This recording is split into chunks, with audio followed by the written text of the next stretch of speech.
ओम शांति। आज सुनेंगे हम 13/4/1982 के अव्यक्त महावाक्य। टाइटल है त्यागी महात्यागी की व्याख्या क्या है।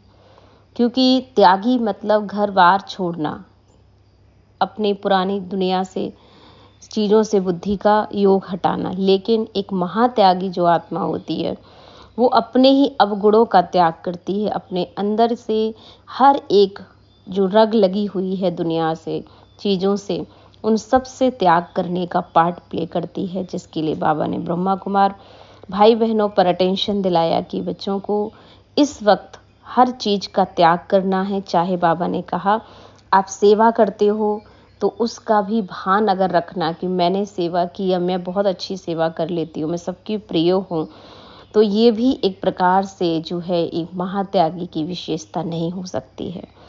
तो 3 बातों पर अटेंशन खास दिलाया है। एक तो लौकिक संबंध का कार्य की प्रवृत्ति है, और दूसरा है अपने शरीर की प्रवृत्ति, और तीसरा है सेवा की प्रवृत्ति।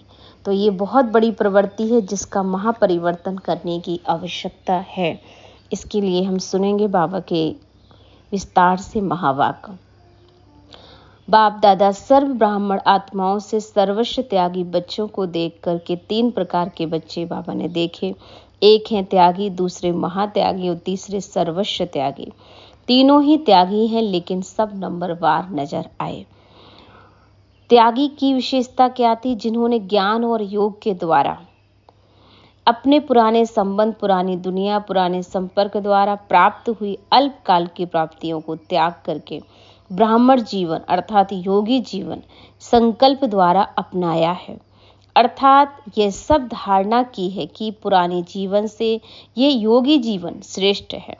अल्पकाल की प्राप्ति से यह सदा काल की प्राप्ति प्राप्त करना आवश्यक है, और उसे आवश्यक समझने के आधार पर ज्ञान योग के अभ्यासी बन गए। ब्रह्मा कुमार व ब्रह्मा कुमारी कहलाने के अधिकारी बन गए।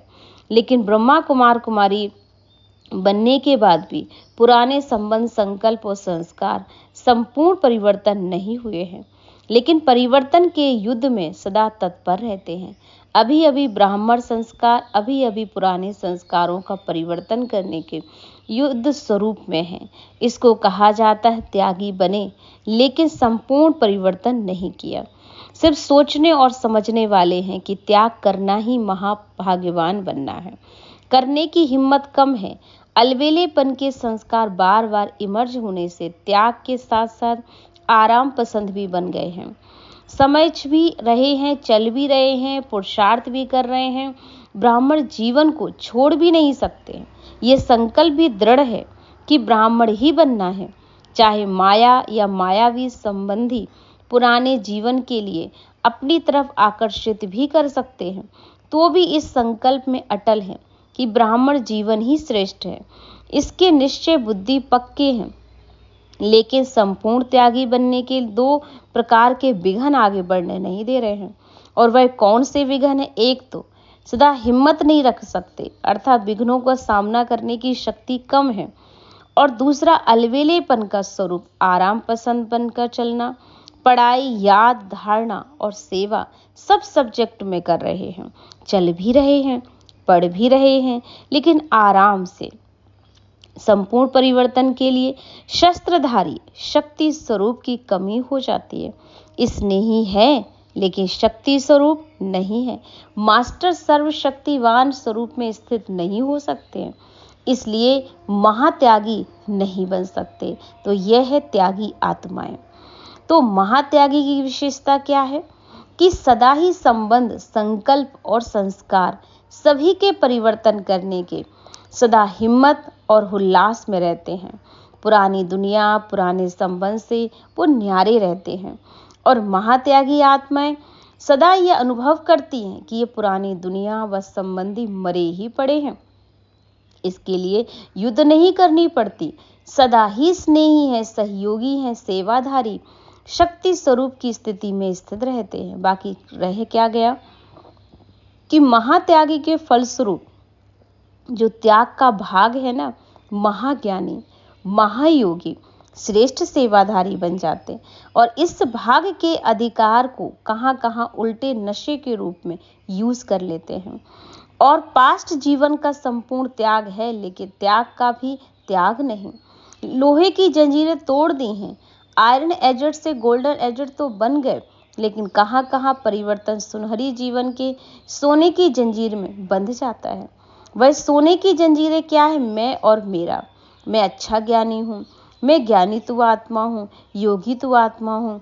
ये सुनहरी जंजीरें कहाँ कहाँ सदाकाल बंधन मुक्त बनने नहीं देते। तो 3 प्रकार की प्रवृत्ति है। एक है लौकिक संबंध कार्य की प्रवृत्ति, दूसरा अपने शरीर की प्रवृत्ति और तीसरा सेवा की प्रवृत्ति। तो त्यागी जो है ना, वह लौकिक प्रवृत्ति से पार हो गए हैं, लेकिन त्याग की प्रवृत्ति अर्थात अपने आप को ही चलाने और बनाने में ही व्यस्त रहना, वह देह भान की नेचर के वशीभूत रहना और उसी नेचर के कारण बार बार हिम्मतहीन बन जाते हैं, जो स्वयं भी वर्ण करते हैं, समझते भी हैं, चाहते भी हैं, लेकिन मेरी नेचर है ना, यह भी देह भान की बात है। और देह की प्रवृत्ति हो गई ना, जिसमें शक्ति स्वरूप हो, इस प्रवृत्ति से भी निर्वर्त हो जाए, वह नहीं कर पाते। तो यह त्यागी की बात सुनाई, लेकिन महात्यागी लौकिक प्रवृत्ति, देह की प्रवृत्ति दोनों से निर्वर्त हो जाते, लेकिन सेवा की प्रवृत्ति में कहाँ कहाँ निर्वर्त होने के बजाय फंस जाते।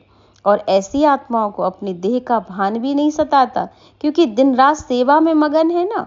तो देह की प्रवृत्ति में तो पार हो गए हैं, इस दोनों ही त्याग का भाग हो गया, लेकिन ज्ञानी और योगी बन भी गए हैं। शक्तियों की प्राप्ति, गुणों की प्राप्ति भी हो गई है। ब्राह्मण परिवार में प्रसिद्ध आत्माएं भी बन गए हैं, सेवाधारी में वीआईपी बन गए हैं, महिमा के पुष्पों की वर्षा शुरू हो गई है, माननीय और गायन योग आत्माएं भी बन गए। लेकिन ये जो सेवा की प्रवृत्ति का विस्तार है ना, उस विस्तार में अटक जाते हैं और ये सर प्राप्ति भी महादानी बन औरों को दान करने के बजाय स्वयं स्वीकार कर लेते हैं। तो मैं और मेरा शुद्ध भाव को सोने की जंजीर बन जाती है। भाव और शब्द बहुत शुद्ध होते हैं कि हम अपने प्रति नहीं कहते, सेवा के प्रति कहते। मैं अपने को नहीं कहती हूँ कि मैं योग टीचर हूँ, लेकिन लोग मेरी मांग नहीं करते ना, जिज्ञासु कहते आप ही सेवा करो, मैं तो न्यारी रहती हूँ, लेकिन दूसरे मुझे प्यारा बना देते हैं। इसको क्या कहा जाएगा? बाबा को देखा व आपको देखा, आपका ज्ञान अच्छा लगता है, आपकी सेवा का तरीका अच्छा लगता है, तो बाप कहाँ गया? बाप को परमधाम निवासी बना दिया ना। इस भाग का भी त्याग कर दो, जो आप दिखाई ना दो, बाप ही दिखाई दे। तो महान आत्मा प्रेमी नहीं बनाओ, लेकिन परमात्मा प्रेमी बनाओ। इसको कहा जाता है प्रवृत्ति पार कर। इस लास्ट प्रवृत्ति में भी सर्वस्व त्यागी नहीं बनते और यह शुद्ध प्रवृत्ति का अंश रह गया है। तो महात्यागी तो बन गए हो, लेकिन सर्वस्व त्यागी नहीं बने हो। तो सुना, दूसरे नंबर के महात्यागी बाकी रह गए, आप सर्वस्व त्यागी। तो सर्वस्व त्यागी की क्या विशेषता है? तो त्याग के कोर्स का लास्ट जो संपन्न पार्ट होता है ना, तो लास्ट पार्ट रह गया है भाई, फिर सुनाएंगे। क्योंकि 83 में जो महायज्ञ कर रहे हो, महान स्थान पर कर रहे हो, और सभी कुछ तो आहुति डालेंगे ना। वह सिर्फ हॉल बनाने की तैयारी करोगे, औरों की सेवा तो करोगे ना। बाप की प्रत्यक्षता की आवाज बुलंद करने के बड़े बड़े माइक भी लगाएंगे सभी। यह तो प्लान बनाया है, लेकिन क्या बाप अकेला प्रत्यक्ष होगा? वह शिव शक्ति दोनों प्रत्यक्ष होंगे। जो शक्ति सेना में दोनों मेल फीमेल आ जाते हो, तो बाप बच्चों सहित प्रत्यक्ष होगा ना। तो माइक द्वारा आवाज बुलंद करने का तो सोचा है, लेकिन जब विश्व में आवाज बुलंद हो जाएगा और प्रत्यक्षता का पर्दा खुल जाएगा, तो पर्दे के अंदर प्रत्यक्ष होने वाली मूर्तियां भी संपन्न चाहिए। वह पर्दा खुलेगा तो कोई तैयार हो रहा है, कोई बैठ रहा है, ऐसा साक्षात्कार तो नहीं कराना है।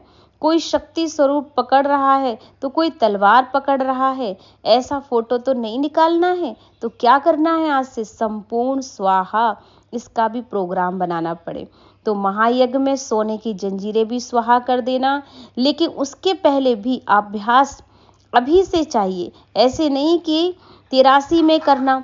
जैसे आप लोग सेवाधारी तो पहले ही बने हुए हो और संपूर्ण समर्पण भी हो गए तो सर्व स्वाहा समर्पण, तो यह 83वीं में रहना, लेकिन अभ्यास बहुत काल का चाहिए, तब ये महात्यागी और सर्वस्व त्यागी का जो स्वरूप है वो आपका बन पाएगा। तो ऐसे सभी विशेष बच्चों को बाबा ने याद प्यार दिया। हम बच्चों की ओर से बाबा को भी याद प्यार, नमस्ते, शुक्रिया बाबा, शुक्रिया। ओम शांति।